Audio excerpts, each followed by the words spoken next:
지난 월요일 갑작스럽게 세상을 떠난 고 노회찬 의원, 오늘 마지막으로 국회에 등원했습니다. 정의당장에서 국회장으로 노회찬 의원의 연결식이 승격이 됐는데요. 오늘 오전 국회에서는 노회찬 의원을 보내는 연결식이 엄수됐습니다.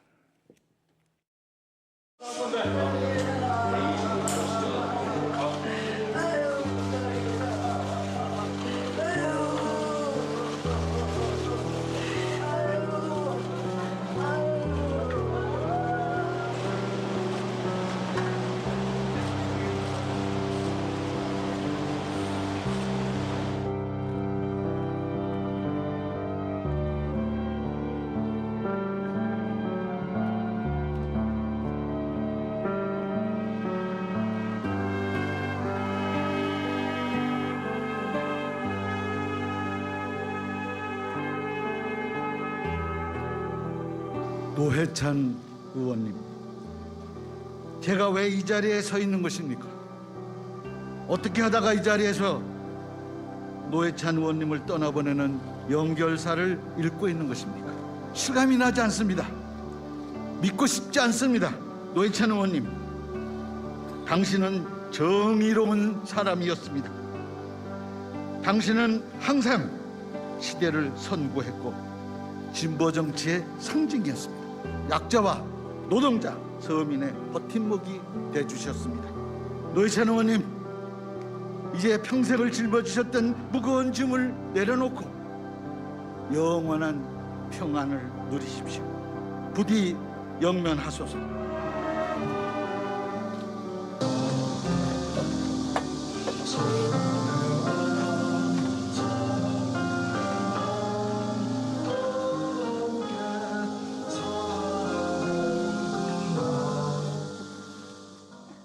노동자와 서민의 번 노회찬 의원을 보내는 또 추모하는 마음들이 오늘 오전 국회에 모였던 것 같습니다.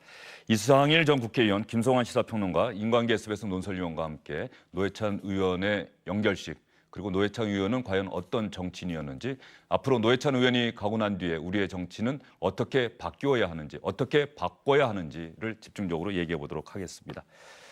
상당히 안타깝고 가슴 아프고 슬픈 장면입니다. 오늘 연결식 상황 좀 정리해 주시죠. 네, 벌써 닷새가 지났어요. 이번 주 월요일 날 깜짝 놀랄 정도로 모두가 다 아주 충격에 빠질 큰 뉴스가 있지 않았었습니까? 투신이었는데 5일장 마치고 오늘 국회에서 국회장으로 열렸습니다. 9시에 그동안 있었던 연세대 세브란스 병원에서 발인이 있었고요. 10시부터 국회에서 그동안에 그쪽에서 삼선하면서 몸을 담았던 국회에서 마지막 가는 길을 저렇게 지켰고요. 그리고 많은 사람들이 눈물을 흘리며 추모를 했습니다. 끝나고 나서는 그동안 근무를 했던 의원회관 510호에 가서 마지막으로 둘러보고, 그리고 정의당 당사를 들러서 지금은 서울 원지동 서울 추모공원에서 화장 절차에 지금 들어가 있고요. 네. 잠시 뒤에 이제 오후 4시 30분에 경기도 남양주 모란공원에 안장될 예정입니다. 모란공원은 김근태 전 의원, 전태일 열사 등 노동운동가들 묻혀 있는 곳입니다. 어떤 면에서 보면은 노회찬 의원 이제 영면에 들어가게 될 텐데 외롭지 않을 것이다. 또 이렇게 또 위안하신 분들도 있더라고요. 네, 그 마석에 있는 모란공원 그쪽으로 가시니까 우리 앵커께서 말씀하신 대로 같이 어떤 민주주의와 진보를 추구했던 분들이 다 거기 계시니까 외롭지 않을 걸로 보입니다. 그리고 모란공원은 청계천에서 이 소위 봉제 노동자로 굉장히 악조건에서 활동했던 전태일 열사가 그 당시에 분신을 통해서 근로기준법을 개선을 하라, 나의 죽음을 헛되이 하지 말라 등등 그 메시지를 남겼고, 그 전태일 평전을 썼던 인권 변호사 조용래 변호사님, 그분도 거기 계시고요. 이미 말씀하신 대로 김근태 의원도 계시고 많은 분들이 거기 계셔서 이 좋은 세상으로 가셨을 텐데 거기서 그렇게 외롭지 않으실 거라고 생각하고, 또 지금 오늘 연결식을 통해서 또 그 전에 많은 분들이 빈소를 찾으면서 노회찬 의원이 추구했던 어떤 정신, 그거는 제가 보기에는 소외된 분들을 위해서 공인으로서 정말 헌신적인 역할을 하겠다는 이런 것들인데, 그거는 어떤 진영과 이념, 여야를 떠나서 어떤 울림이 있었다고 생각합니다. 그래서 여야 의원들 또 일반 국민들이 많이 소위 추모를 했는데, 그런 것들이 우리 사회에 잘 좀 확산이 돼가지고 좀 더 여야는 여야대로 국민을 위한 정치를 했으면 좋겠다, 이런 생각을 해봅니다. 네, 김성환 평론가께서는 많은 시민들, 노회찬 의원을 먼 발치서 봤거나 혹은 텔레비전에서 본 게 전부였거나 아예 만나본 적도 없던 일반 시민들도 빈소를 찾아가서 그의 죽음을 슬퍼하고 고인을 추모했던 그 이유, 어디에 있다고 보십니까? 노회찬 의원은 가장 정치인을 닮지 않은 정치인이었다, 이렇게 생각하는데요. 그러니까 정치인이라고 하면 보통 국회에 입성을 하면 이른바 이제 배지를 달고 나면 사람이 달라진다는 얘기를 하잖아요. 기존에 이제 있었던 정치인들, 특히 국회의원을 닮아가기 마련인데, 노회찬 의원 같은 경우에는 정치인을 닮지 않고 서민을 닮아가는 과정을 보여줬다고 생각합니다. 그러니까 가장 힘들었던 사람들, 어려울 때 찾아가서 그들과 함께 하는 모습을 보여줬다고 보고요. 그렇게 노회찬 의원이 사회적 약자를 옹호하고 그 사람들의 얘기를 들으려고 했기 때문에 많은 사람들이 지금도 안타까워하고 기억한다고 생각하고요. 특히 이제 진보 정치인이라고 하면 과거에는 사실 이념적인 어떤 부분 때문에 정치인으로 제대로 커가지도 못하고 이런 모습도 보였거든요. 근데 노회찬 의원 같은 경우에는 대중적인 정치인의 모습들을 보여줬고 진보 정치를 이끌어왔던 것 같습니다. 그런 모습들이 아마 우리 사회 서민들한테 굉장히 큰 영향을 많이 준 것 같고요. 그런 정치인이 마지막에 자기가 약속했던 말을 지키기 위해서 또 부끄러움이 뭔지를 보여주면서 떠난 모습에 많은 분들한테 울림이 있었던 거 아닌가 싶습니다.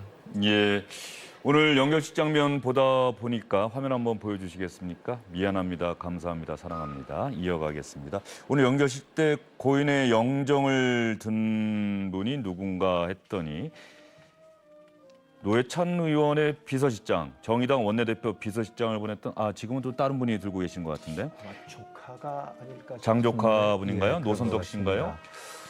좀 이따 연결식 때 유족을 대표해서 찾아주신 분들께 감사 인사말도 전했는데, 처음에 연세대 세브란스 병원에서 나올 때 영정을 들고 있었던 사람은 김종철 원내대표 비서실장이었던 것 같습니다.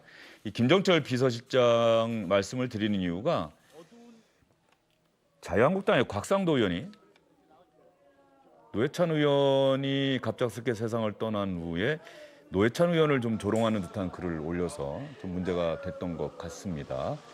받은 적이 없다고 했다가 돈 받은 사실을 인정했다. 진보 정치인의 이중성을 보여줬다. 이렇게 이야기를 했더니 김종철 비서실장이 페이스북에 글을 올려서 자유한국당에 4천만 원 받고 스스로 목숨을 끊었던 정치인이 한 명이라도 있으면 내가 가만히 있겠다. 하지만 없지 않느냐. 그러나 정말 욕을 하고 싶지만 상중이어서 참는다. 이렇게 또 글을 올렸던 사실이 있어서 여러분께 한번 말씀을 드렸습니다. 그러면 오늘 연결식장에서 노회찬 의원과 함께 진보 정치의 꿈을 키워왔던, 그리고 앞으로도 진보 정치의 길을 계속 걸어가겠다고 다짐했던 노회찬 의원의 동료 정치인들의 마지막 보내는 인사의 말, 여러분과 함께 듣도록 하겠습니다. 머리를 숙이고 조문객을 맞으면 그들의 신발을 내내 보게 됩니다. 낡고 다른 구두를 신고 다닌 대표님이 생각이 났습니다. 그저께 멋지고 세련된 구두 한 켤레를 대표님 영전 앞에 두고 갔습니다. 대표님이 신으시면 정말 잘 어울릴 것 같습니다. 살아계실 때 저런 구두 한 켤레 못 사드린 게 내내 어기 막혀옵니다. 칠흑 같은 어둠 속에서 수많은 번뇌의 나날을 날밤을 지샜을 우리 대표님 생각하면 억장이 무너집니다. 우리 대표님이 나는 멈추지만 당은 앞으로 나가라 말씀하셨지만 저는 노회찬 없는 정치 생각해 본 적이 없습니다. 끝까지 우리 대표님하고 함께 가겠습니다. 네, 제가 연결시라고 했는데 보니까 어제 있었던 추도식 때 이정미 대표와 심상정 전 대표가 같이 참여해 주신 분들께 인사의 말 드리는 장면이 나갔습니다. 그런데 오늘 이정미 대표와 심상정 전 대표 오늘 연결식장에서도 의미 있는 말들, 노회찬 의원을 보내는 마지막 인사의 말을 전했던 것 같은데 어떤 내용의 인사 말들 하셨습니까? 이제 진보 정치의 상징이었는데 같이 일했던 것이 이제 노회찬으로서 끝나는 것이 아니라 이것이 끝나는 것이 아니라 앞으로 더 나갈 수 있는 그런 계기가 돼야 된다 이런 얘기를 했고요. 이정미 대표도 역시 마찬가지입니다. 이제 진보 정치의 새로움을 이제 우리가 남은 사람들이 보여줘야 된다. 처음에는 노회찬이 없는 진보 정당은 상상할 수 없다라고 했지만은 이제 결론으로는 또 이제 우리가 이어나가야 된다 이런 것들을 강조했습니다. 그동안에 세브란스 병원을 빈소를 조문한 시민들이 38,000명이라고 합니다. 오늘 아침까지. 네. 전국적으로는 72,000명. 단순히 이게 숫자만을 의미하는 것이 아니라 남녀노소, 이념, 여야 그리고 어린이들, 노인들에 이르기까지 모든 사람들이 와가지고 이렇게 추모를 하면서 이제 진보 정치의 아이콘이라기보다도 좋은 정치의 아이콘이었다 이렇게 말하는 것이 상당히 울림이 있었습니다. 진보와 보수의 구분이 없는 애도가 이어졌다는 자막이 나가고 있습니다. 노회찬 의원 오늘 연결식, 하루 전이었던 어제는 추도식이 있었고요. 노회찬 의원의 유족을 대표해서 오늘 조금 전에 저희가 말씀드렸던 큰 조카가 오늘 연결식에 참여하신 분들에게 감사의 인사를 전했습니다. 어떤 말을 했는지 같이 들어보도록 하겠습니다. 하루는 고민이 있어 큰아버지께 조언을 구하러 간 적이 있습니다. 큰아버지께서는 이렇게 말씀하셨습니다. 선택의 기로에서 어떤 선택이 최선의 선택인지 당장 알 수 없을 때에는 가장 힘들고 어려운 길을 걸어라. 그것이 최선의 선택일 것이다. 항상 옳은 선택을 하셨으리라 믿습니다만 지금은 그 큰 뜻을 헤아리기 어려워 그립고 보고 싶은 마음만 앞섭니다. 아직 배우고 싶은 것, 질문하고 싶은 것, 함께하고 싶은 것, 시간이 많이 남은 줄 알고 미처 전하지 못한 말들이 너무도 많은데 마치 제 삶의 이정표가 사라진 것만 같습니다.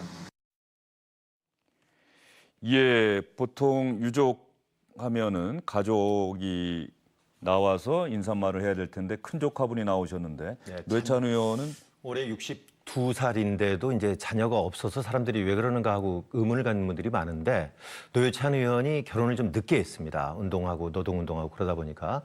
그러다가 또 아내가 또 2살이 또 연상이에요. 그러니까 부인이 또 나이가 많고 그러다 보니까 아이를 갖고 싶어도 가질 수가 없었다 그럽니다. 그래서 약도 먹어보고 여러 가지를 많이 해봤지만 결국은 못 갖게 되고 그래서 입양이라도 하려고 했으나 입양을 하려면 이 경제 사정을 봐야 되거든요. 그런데 그때는 굉장히 어려운 상황이어가지고 입양조차 안 됐다 하는 것을 한 방송에 나와가지고 얘기를 하는데 아이가 없는 그 사연에 대해서 오히려 참 짠한 마음이 들었습니다. 예, 노회찬 의원 또 그 말씀하시면서 아마도 하늘이 다 주시는 건 아니고 더욱 열심히 진보의 가치를 지키는 일에 헌신하라 또 이런 뜻으로 받아들여서 더 열심히 살았다 또 이렇게 얘기했던 기억도 납니다. 김성환 평론가는 노회찬 의원 직접 만나보신 적 있으십니까? 네, 뭐 저랑 특별히 많은 관계를 갖거나 그러지는 않았는데요. 노회찬 의원하고 노동운동을 같이 했던 분을 최근에 만났어요. 예. 만났는데 언론에서 잘 짚고 있지 않은 부분이 있다 이렇게 하면서 얘기를 어떤 부분입니까? 들려주시더라고요. 그분은 이제 서울에서 주로 구로에서 노동운동을 이제 했던 분이고 노회찬 의원은 이제 인천에서 하지 않았습니까?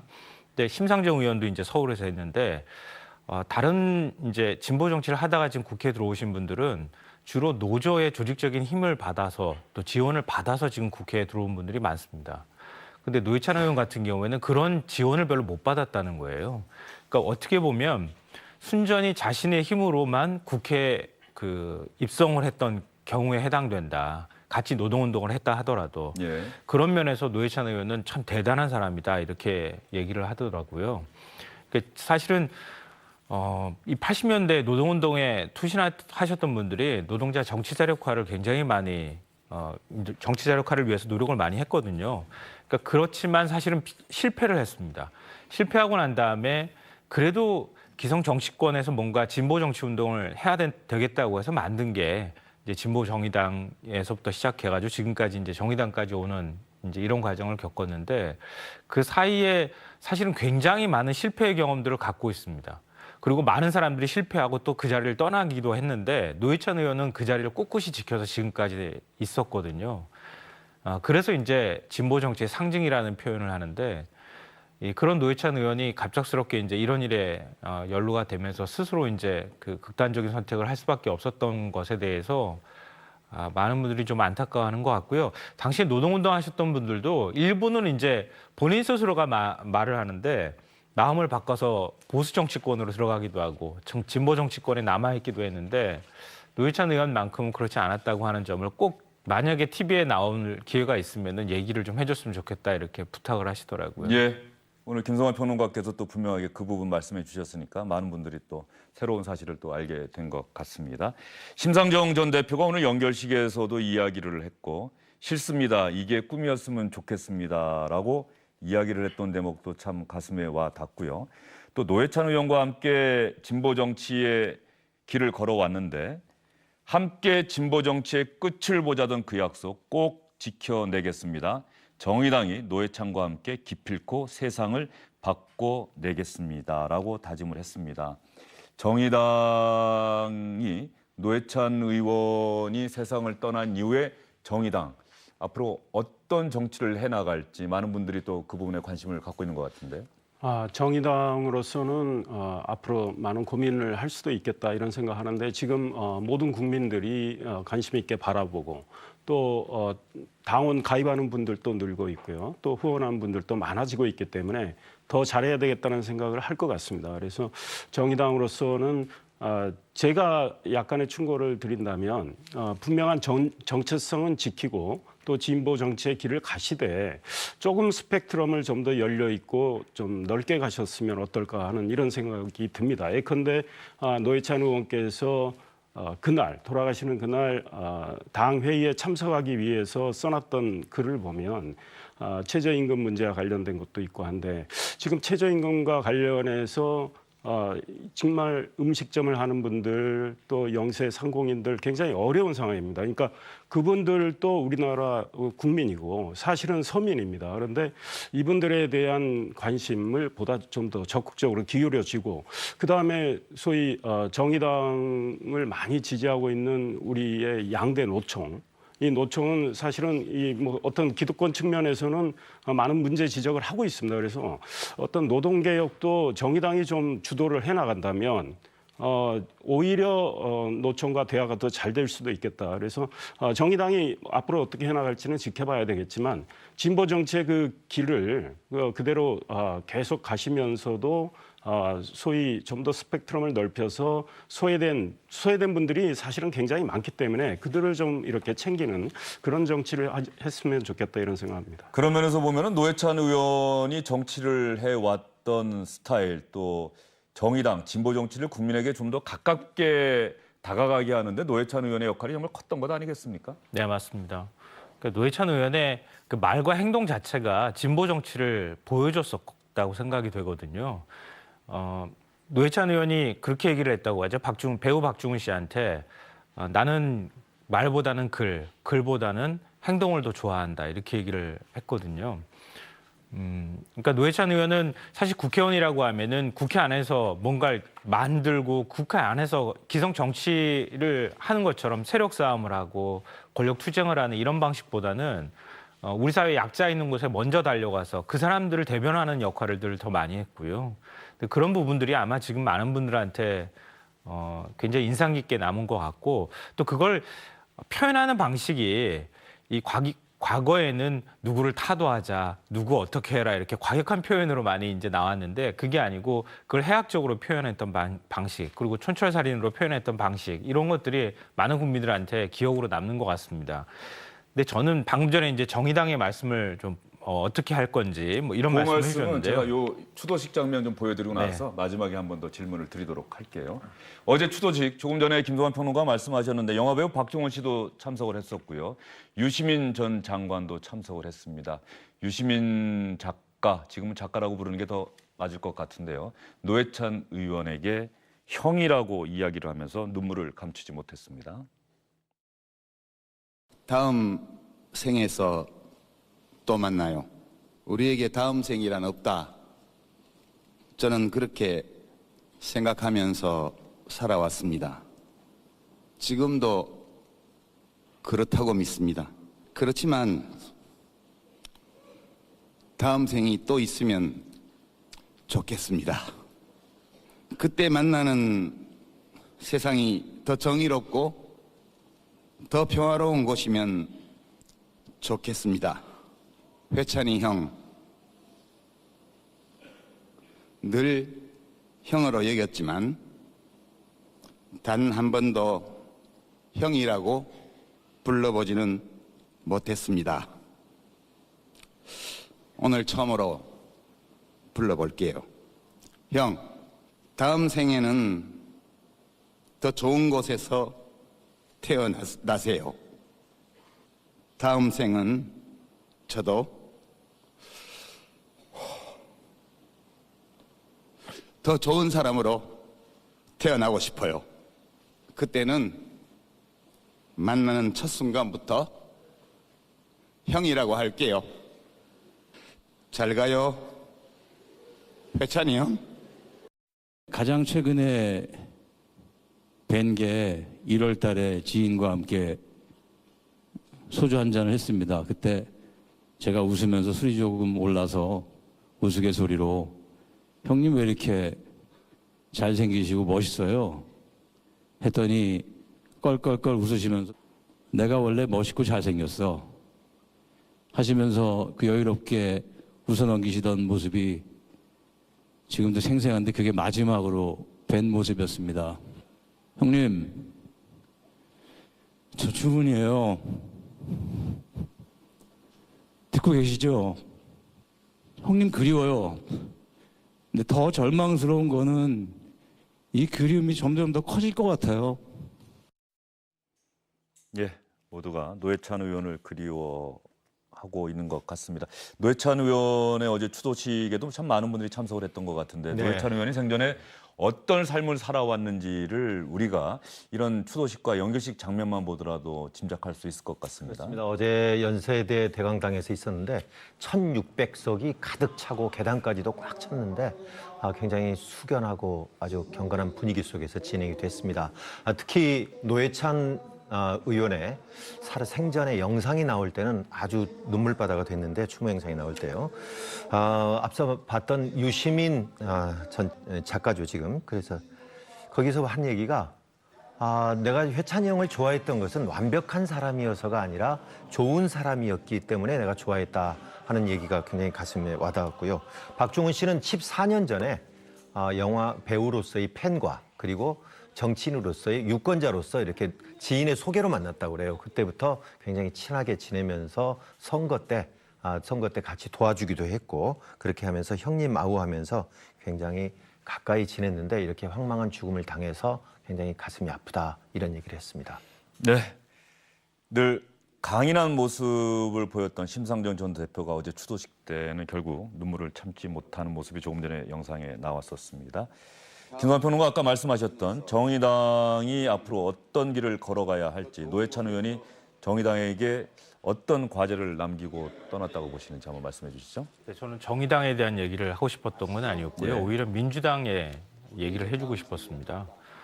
노회찬 의원과 함께 사실은 학생운동도 하고 유신반대 투쟁부터 네. 시작해서 노동운동을 거친 일종의 이제 86그룹들이 민주당 내에 있습니다. 근데 같은 세대 경험들을 하고 같은 진보에 대해서 고민을 했는데 민주당의 86그룹은 정치인을 닮아갔고요. 앞서 말씀드렸던 것처럼 노회찬 의원은 우리 사회 약자를 닮아갔습니다.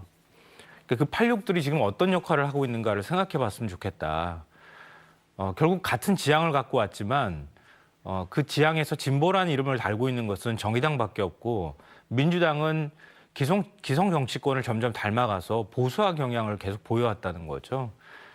그러면서 민주당이 결국 이제 그 야당으로 전락하기도 하고 그 과정에서 86 그룹들에 대한 국민들의 기대가 분명히 있었는데 그걸 과연 지금 어느 정도 충족하고 있는가. 기존의 정치인들하고 다른 모습, 그 삶으로 보여줬던 86 그룹들의 모습을 기대하는 국민들이 상당히 많이 있을 것 같은데 그런 모습들이 안 나타나는 거에 대해서 한번 좀 짚어보고 싶어서 제가 말씀을 드리는 겁니다. 예, 뭐 민주당 86 그룹들도 또 나름대로 열심히 살아오고 있고 열심히 정치를 하고 있다고 또 생각을 하겠지요. 그런 측면에서 그러나 국민들이 어떻게 바라보는지 이 부분에 대해서는 민주당의 86 그룹들, 민주화 운동, 학생 운동을 열심히 하면서 그 서슬퍼렀던 군사 정권 시절에 자신의 목숨까지 걸어가면서 열심히 민주화 운동했던 86 그룹들 지금 과연 어디에 서 있는지 한번 좀 돌아보는 계기가 됐으면 좋겠다, 이런 취지의 말씀으로 이해를 합니다. 조금 전에 김성환 평론가 말씀하실 때 이야기는 민주당 86 그룹이 정치인 닮아간다라고 하는 자막이 나갔는데 아마 기성 정치인을 닮아갔다, 이런 뜻으로 말씀하셨던 것이죠. 맞습니다. 예, 알겠습니다. 민주당 얘기가 나왔으니까 노회찬 의원과 관련해서는 오늘 주영일의 뉴스브리핑 마무리하면서 여러분과 함께 노회찬 의원 마지막 가시는 길을 기리고 노회찬 의원을 추모하는 영상을 준비를 했습니다. 그때 다시 한번 말씀을 드리도록 하고요. 민주당 얘기가 나왔으니까 민주당 다음 달에 새로운 대표를 뽑게 됩니다. 어제 예비 경선이 있었는데 예비 경선을 통해서 3명의 후보로 압축이 됐습니다. 어떤 후보들일까요? 이렇게 개혁을 좌절시키고 평화를 방해하는 자들에게 우리는 굳건하게 맞서야 합니다. 사자의 용기와 여우의 지혜로 맞서야 합니다. 이제 유능하고 강한 리더십으로 문재인 정부를 뒷받침을 해야 됩니다. 유능한 경제정당을 이끄는 경제 당대표로서 문재인 정부의 성공을 확실하게 뒷받침하겠다. 결국 문제는 경제입니다. 국민의 삶을 책임져야 하는 정부 여당이 해야 될 일 아무나 할 수 없습니다. 말뿐이 아닌 일꾼이라야 합니다. 경제 전문가만이 할 수 있습니다. 문재인 정부를 지키는 이기 싸움을 자처하고 있습니다. 저 송영길 열심히 하겠습니다. 저는 통합의 아이콘을 자처하고 있습니다. 우리 당이 친문 비문을 넘어서 하나로 모여야 됩니다. 그리고 지역을 넘어서 영원함이 모이고 세대를 넘어야 됩니다. 일단 세 분에게 짧게 질문 드릴게요. 지금 대충 3명이 누군지는 시청자 여러분 다 감을 잡으셨을 겁니다. 이해찬 의원, 김진표 의원, 송영길 의원이 민주당이 예비 경선을 통과했는데 이변입니까? 아니면 예상됐던 결과입니까? 짧게 대략 예상이 됐던 것 같습니다. 예상이 됐던 네. 결과다. 이상현 의원 어떻게 보세요? 예, 저도 이해찬, 김진표 두 분은 안정적으로 진입할 걸로 봤고 세 번째는 결국 송영길 의원, 이인영 의원, 이정걸 의원 3파전으로 봤는데 그 세 분 중에 한 분이 들어왔으니까 예상대로 됐다고 봅니다. 인광기 위원 생각은 어떻습니까? 네, 맞습니다. 당 안팎에서도 누구나 이해찬, 김진표 두 후보는 무조건 될 것이다. 그럼 나머지 6명이서 누가 1등을 할 거냐. 그러니까 결국은 3등이 누가 될 것이냐. 물론 어제 표수는 밝히지 않았었습니다. 예비 경선에서는 득표순위를 밝히지 않기로 했는데. 민주당 내부 규칙이 이렇게 돼 있다는 그렇습니다. 거죠? 예, 그래서 결국은 컷오프의 3등이 누가 될 건가, 3명 안에 누가 될 것이냐였는데 그것이 나머지 이인영, 김근태계의 막강한 지원을 받고 있고요. 그다음에 재선의 박범계, 3선의 이인영, 그리고 5선의 이종걸, 4선의 최재성, 초선의 김두관. 뭐 어느 하나 호락호락한 사람은 없습니다. 그중에서 결국은 지난번에 한번 2년 전에 고배를 마셨던 송영길 의원이 컷오프를 통과했습니다. 지금 이해찬 의원이 7선, 김진표 의원이 4선, 송영길 의원도 4선. 그런데 나이로 보면 이해찬 의원이 60대 중후반, 김진표 의원은 70대 초반, 송영길 의원은 50대 중반, 50대, 60대, 70대가 골고루 있네요. 네, 그렇습니다. 또 지역적으로도 이해찬 의원은 충청 출신이고요. 그다음에 김진표 의원은 경기, 송영길 의원은 호남 출신. 그래서 이 지역 기반도 상당히 서로 만만치 않습니다. 그래서 저 3파전이 제법 치열하게 전개될 것 같고요. 8월 3일부터 아마 순회 제주를 시작으로 전국 유세를 순회한다고 하고 하죠. 8월 25일 날 결과가 나오는데 아주 관심 있게 지켜보겠습니다. 예, 그 3명이 어떤 정치인인지를 시청자 여러분들께 설명해드리는 컴퓨터 그래픽도 혹시 준비가 돼 있으면 한번 보여주셨으면 좋겠습니다. 이해찬, 김진표, 송영길. 이해찬 의원은 역시 국무총리, 노무현 정부 당시 명실상부한 책임 총리로서 역할을 했던 기억이 있죠. 노무현 당시 대통령도 이해찬 의원의 리더십 상당히 높게 평가했던 기억이 있고요. 김진표 의원도 노무현 대통령이 중용했던 인물입니다. 전 경제부총리 지냈고요. 송영길 의원은 북방경제협력위원장, 이 직전까지도 북방경제협력위원장으로서 북한도 방문하고 왔는데 민주당 경선에 공정하게 참여하겠다는 뜻으로 예비경선 직전에 저 자리에서 물러나겠다고 스스로 밝혔죠. 맨 마지막 줄을 보니까 이해찬 의원은 친노 좌장 대세론, 김진표 의원은 경제통 조직력, 송영길 의원은 다크호스 신문 이렇게 돼 있습니다. 신문은 무슨 뜻입니까? 자, 문재인 대통령을 중심으로 해서 얼마나 세 명 다 모두가 다 친문이라고 스스로 자부를 하고 있습니다. 그런데 자세히 분석을 해보면 좀 결이 다릅니다. 김진표 의원은요, 사실상 노무현 전 대통령에 의해서 발탁이 되지 않았었습니까? 그러니까 어찌 보면 친노에 가깝죠. 그래서 그런데 그 후로 이제 구친문, 그러니까 김진표 의원은 전해철 의원을 중심으로 해서 원내 그러니까 배지가 있는 친문들이 상당히 미는 친문이고요. 그다음에 이해찬 의원은 원외의 지지를 받고 있습니다. 그래서 구친문으로 분류가 되고요. 이화영이라든가 정청래 전 의원 이런 쪽들이 상당히 밀고 있고, 송영길 의원은 굳이 이야기를 하자 그러면은 비문으로 사실은 분류들을 하고 있는데 본인은 문재인 대통령하고 아주 가깝다라고 이야기를 하고 있고요. 그런 점에서는 상당히 아까 나이나 지역이나 문재인 대통령과의 관계라든가 이런 것들, 그리고 그동안의 경력, 총리, 부총리, 그리고 인천광역시장 이런 것들을 보면, 선수라든가 이런 것들을 보면은 민주당으로서는 3명을 가지고 이렇게 최종 본선까지 가는 데 있어서의 상당히 흥행으로서는 괜찮을 것이다라고 이렇게 분석을 하고 있습니다. 송영길 의원이 사실 2년 전 그 당시에도 대표 경선에 나왔었는데 예비 경선 때 한 표 차이로 예비 경선에서 컷오프 탈락을 했었어요. 이번 예비 경선에서 그래서 송영길 의원이 비록 득표수는 발표가 되지 않았지만 상당히 많은 득표를 했다. 2년 전에 그 기억이 그 현장에 참여했던 그 사람들의 마음을 움직였다, 이런 얘기도 있더라고요.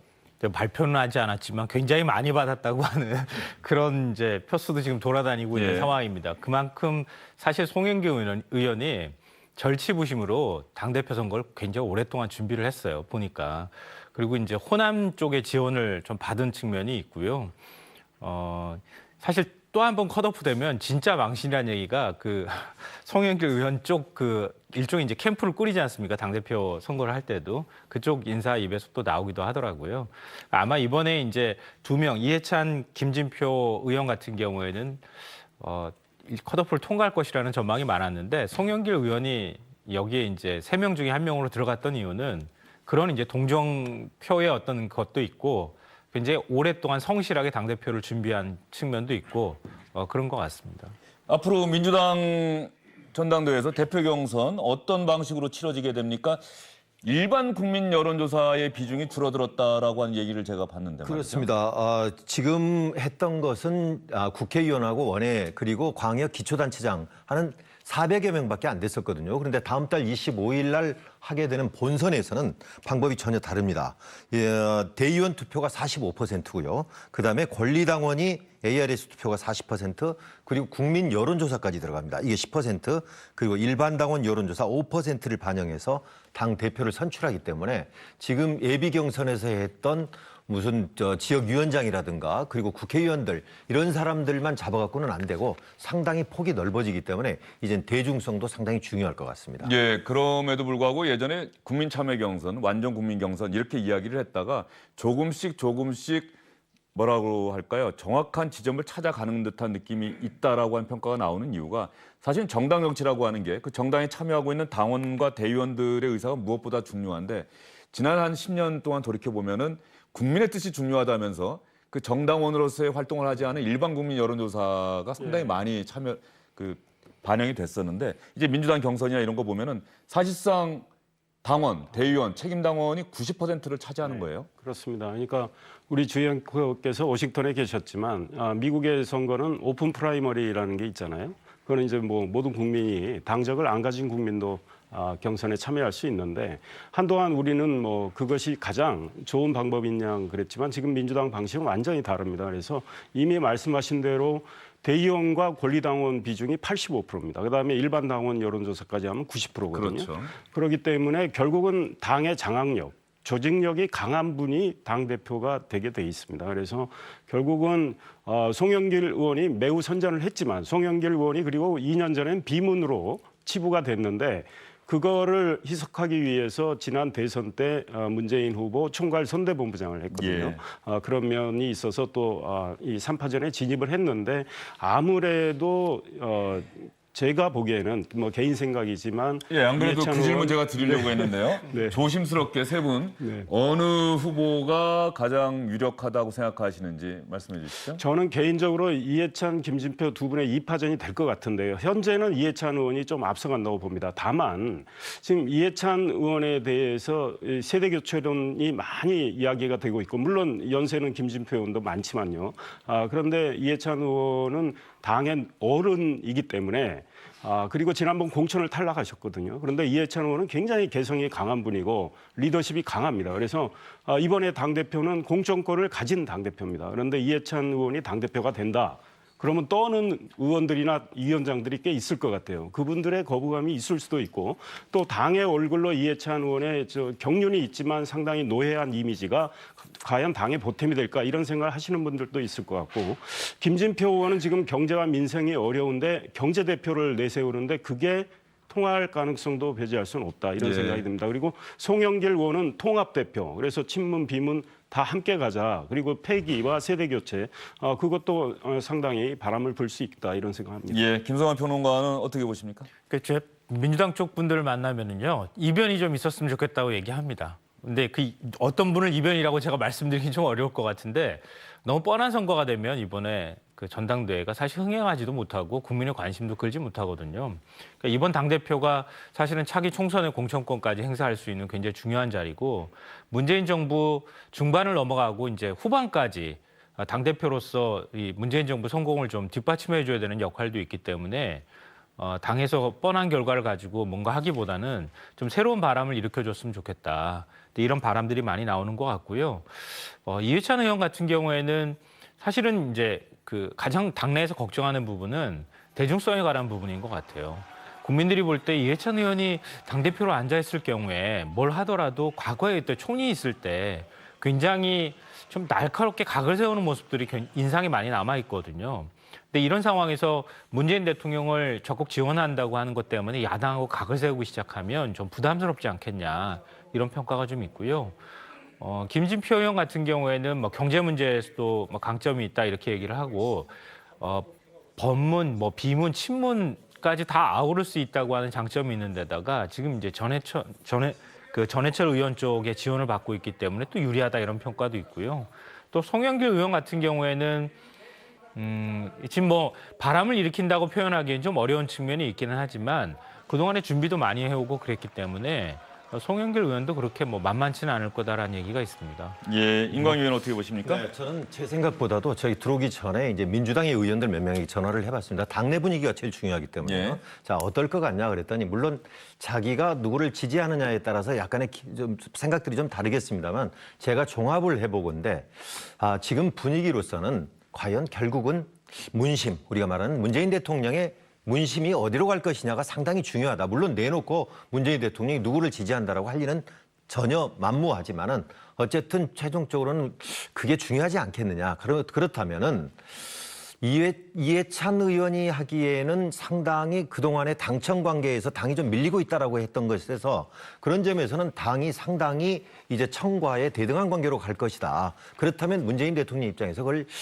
바람직할 것으로 볼 것이냐 아닐 것이라고 볼 것이냐가 굉장히 중요할 것이고 그다음에 중요한 것은 지금 문재인 대통령의 제2기 국정 과제가 가장 중요한 게 지금 경제 문제 아니겠습니까?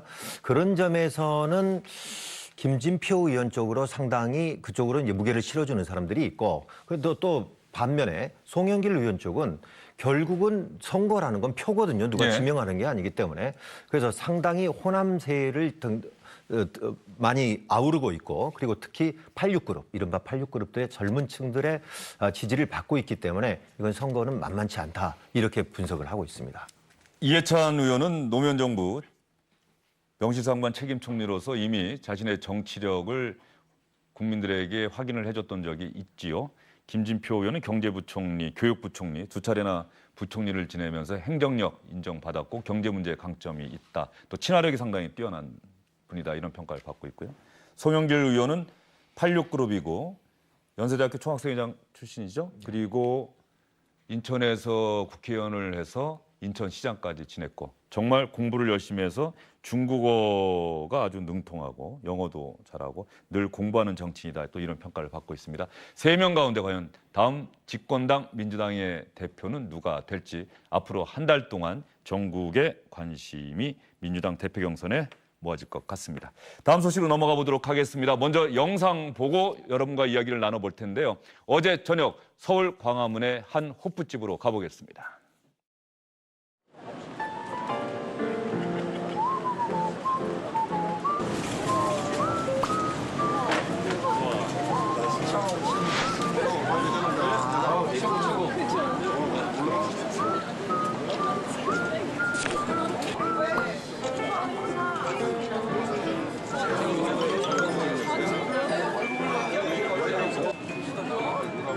다들 좀 놀라셨죠? 오늘 아무런 메시지를 준비하지 않고 왔습니다. 그냥 오로지 듣는 자리에 그렇게 생각하고 왔습니다. 그래서 아주 편하게들 말씀해 주시면 됩니다. 전국적으로 뭐 300만이라고 제가 답하느라고 시간 다 보내니까 아무튼 정책을 세울 때요, 생업과 사업을 좀 구분해 주셨으면 좋겠습니다. 이 식당 하시는 분들이 대부분이 생계형 자영업자거든요. 사실 근로자만도 못합니다. 근데 그 정책을 사업가하고 같이 되니까는 참 굉장히 힘든 거죠. 같이 그걸도 같이 이렇게 소득 분배하는 거는 원합니다, 사실은. 근데 제들한테 저희 아싸로 하겠습니다, 건배사로. 대한민국 사람들 다 대통령님께서 아끼고 사랑해 주십시오. 다 아끼고 사랑합시다.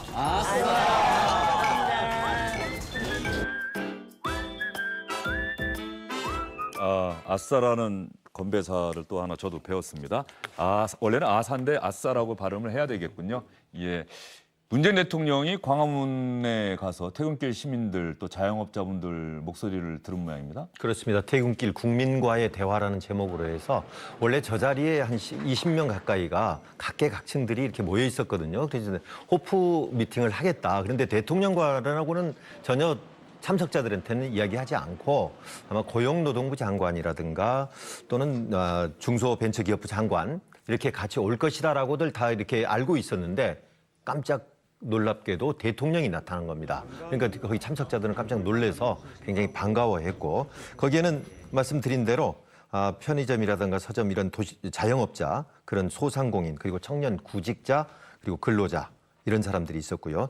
경호상의 문제로 사전에 알리지를 못했다, 이런 것들을 배경을 설명을 했고, 이런 문제, 최저임금 인상이라든가 근로시간 단축, 청년 실업, 경력 단절 같은 이런 당면한 경제 현안에 대해서 약 1시간 정도, 그리고 또 그 후에 온 사람들까지 계산하다 보면 한 1시간 반 정도를 저렇게 호프 미팅을 했습니다. 그리고 이제 우리 국민들이 대통령 앞이라고 주눅 들거나 그러지 않고 대통령에게 하고 싶은 이야기는 다 하는 것 같아요. 대통령이 상당히 쓴소리도 많이 들은 것 같습니다. 어제는 쓴소리가 매우 많이 나왔습니다. 그래서 아까 아싸 건배하신 분도 음식점 경영하는데 아니, 내 자식한테 물려주고 싶지 않다.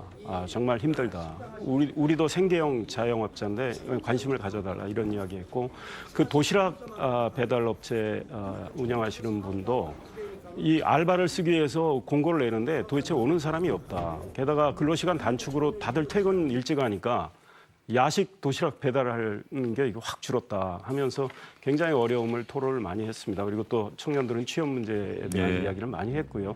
저는 저는 새누리당 출신이지만 오늘 자유한국당에서 이걸 쇼라고 비판도 하고 그랬는데 이벤트로 볼 수는 있습니다. 그런데 대통령이 국민들의 여러 가지 삶의 현장의 이야기를 듣는 거는 저는 좋은 일이라고 생각을 합니다. 근데 어제 대통령께서 저분들의 저 어려움을 듣고 정책적으로 좀 검토도 하고 개선하겠다는 말씀이 나왔으면 좋은데 대통령께서는 본인이 추진하는 거를 이해해달라. 우리는 우리대로 간다. 이런 식의 말씀을 하셔서 좀 아쉽다 이런 생각하고 있습니다. 예, 어쨌든 뭐 어제는 좀 경청에 좀 더 방점을 둔 자리였던 것 같고요. 어제 저녁이 또 오늘 노회찬 의원 연결식도 있었고 어제 저녁에 또 그 서울에서도 추도식이 있었단 말이죠. 그러니까 시기적으로 조금은 부적절했던 게 아닌가라고 하는 의견들이 오늘 SNS 상에서도 많이 나왔던데 말이죠. 김성환 평론가도 그런 글이나 기사 보셨습니까? 네, 뭐 얘기는 들었는데요. 전 뭐 그렇게까지 연결을 하기에는 조금 좀 무리가 있지 않나 하는 생각은 좀 들고요. 물론 이제 안타까운 마음을 가지시는 분들의 입장에서는 대통령 입장에서 조금 더 추모하는 뭐 이런 모습을 보여줬으면 어땠을까 하는 그런 서운한 마음은 가질 수 있을 것 같아요. 근데 그렇다 하더라도 좀 그렇다고 해서 대통령이 지금 장례 기간 동안에 아무 일정도 안 하고 가만히 있을 수는 없잖아요. 예. 그리고 특히나 이제 경제 문제에 있어서 굉장히 좀 다급한 상황이라는 걸 문 대통령도 지금 잘 인식하고 있을 거거든요. 노회찬 의원이 사회적 약자를 대변했다고 하는 것, 그리고 또 우리 사회를 서민들이 좀 잘 살게 하는 사회, 약자가 좀 더 잘 살 수 있는 사회 만들어달라고 남겨놓은 거 아니겠습니까, 유언을. 그러니까 문재인 대통령이 어떻게 보면 좋게 해석하면 그런 분들이 좀 더 잘 살 수 있도록 뭔가를 더 노력한다고 하는 의미로도 해석이 가능하지 않을까. 그래서 저는 꼭 뭐 그렇게까지 해석할 필요는 없지 않을까 하는 생각을 합니다. 예, 어쨌든 일부에서는 또 그렇게 생각하시는 분들도 있는 것 같고 자유한국당에서는 어제 저 자리에 작년에 이미 만났던 청년이 또 같이 있다 뭐 이렇게 이야기를 해서 이게 쇼통이다 이렇게 주장을 했던 모양인데 청와대에서 또 해명을 했죠. 했습니다. 예. 작년 3월 달 대통령 후보 시절에 노량진 그 고시촌의 빨래방에서 만났던 취준생, 취업준비생을 만나서 같이 데리고 가서 삼겹살을 같이 먹으면서 격려했던 적이 있거든요. 그런데 그 얼굴과 어제 그 자리에 있었던 취업준비생하고 얼굴이 똑같으니까 야 이게 뭐냐 이거 쇼하는 거 아니냐라고 이야기를 했는데 청와대에서는 그거 맞다. 근데 우리가 전에 만났던 사람이 그 후로 어떻게 일을 하고 있는지 알기 위해서 일부러 초청을 했고 그 18명 중에서 어제 초청됐던 18명 중에서 대통령과의 대화라는 걸 알고 있었던 유일한 사람이 그 사람이었다. 그날 말고도 전에 만났던 사람을 또 다시 한번 초청했던 적이 있다. 이렇게 해명을 했습니다. 예. 근데 사전에 브리핑에서는 그 얘기를 안 했던 모양이죠. 그렇습니다. 예. 청와대에서 브리핑을 먼저 사전에 했다고 한다면 또 그런 오해도 풀리지 않았을까 하는 생각이 좀 들고요. 문재인 대통령이 선거운동 시절, 대통령 후보 시절에 대통령이 되면은 광화문 퇴근길 시민들과 어울려서 소주 한 잔 기울이며 사람들의 살아가는 이야기를 열심히 듣고 정책에 반영하도록 하겠다 이렇게 약속을 했었습니다. 뭐 청와대 출입 기자들이 당연히 대통령 일정 취재하고 싶은 욕심이야 이해가 됩니다만 다음에는 문재인 대통령이 정말 사전에 알리지 않고 불쑥 광화문이나 남대문시장의 어느 선술집에 들어가서 시민들과 이야기를 나누고 그 소식이 기자들을 통해서 알려지는 게 아니라 그 자리에 있던 시민들의 SNS를 통해서 알려지는 그런 모습도 한번 봤으면 좋겠다 이런 생각이 듭니다. 세 분과의 말씀을 여기서 정리하겠습니다. 수고 많으셨습니다.